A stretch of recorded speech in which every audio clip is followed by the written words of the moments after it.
one of the viewer has come to my inbox and told me to talk about the National Infrastructure Fund that was signed by the President on Monday this week. This is a new way to finance the major projects like roads, airports, energy plants, and ports, from my own understanding. And I stand to be corrected. You can comment below. So this infrastructure fund, its aim is to raise around 5 trillion shillings over the next 10 years. So now, instead of relying on the government borrowing to fund the infrastructures like the roads, the airports, the energy plants, and the ports, money for this infrastructure will be coming from this National Infrastructure Fund.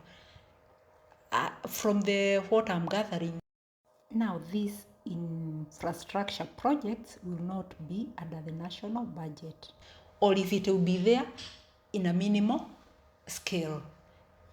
And this fund, it will attract investors, private investors, pension funds, even international capital.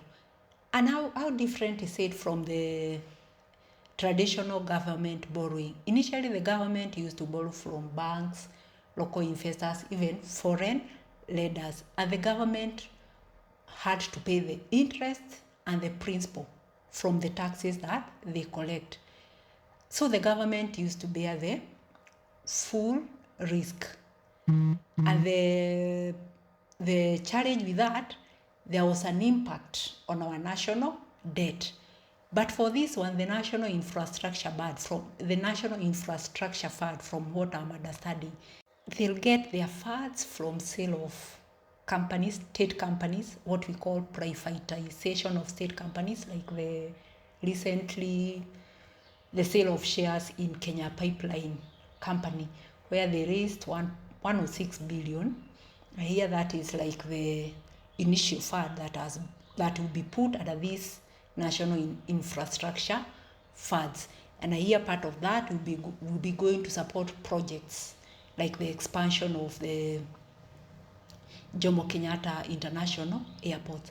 The other place that they are going to get their funds from is the pension funds and institutional investors like NSSF. Instead of your pesa maybe in savings or in treasury, once the money is deducted and it's taken to NSSF, they also invest. So NSSF can, or any other pension scheme, can invest their money in this national infrastructure fund, and any institutional investor who is interested. They also going to get their money from private sectors, and I believe this is where we come from us, because the viewer was asking how are we going to benefit.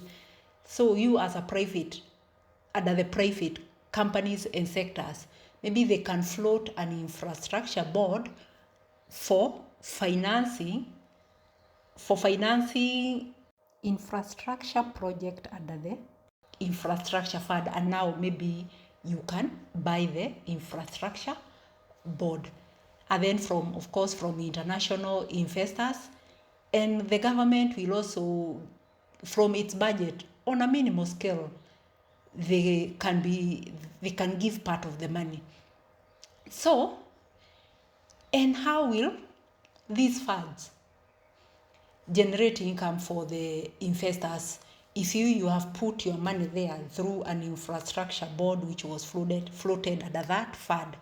How will you get your money? Once the projects that they are building, including the roads, the airport, under the energy sector, they expect to generate revenues from these projects, like the way we pay on the expressway, the toll charges that they charge on the roads, the fees that are paid under the airlines and the passengers, all those.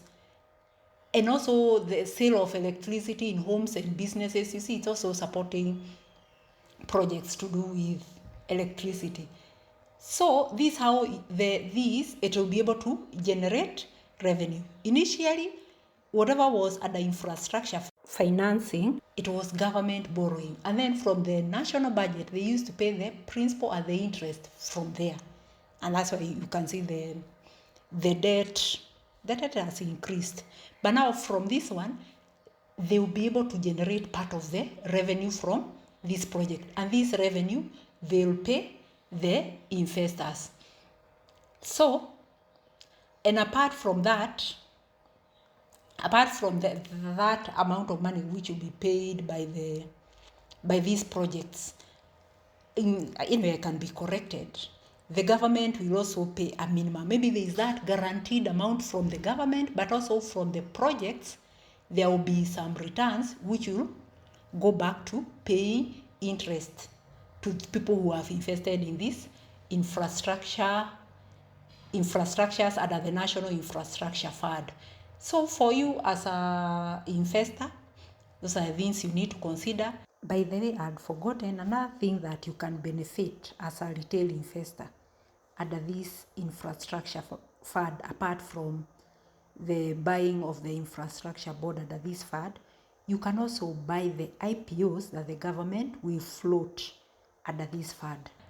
And the risk which I see myself are these projects may take many years to generate returns. That is one of the risks.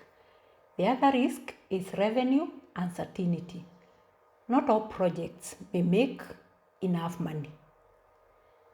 And the final risk, political influence. Kwaheri.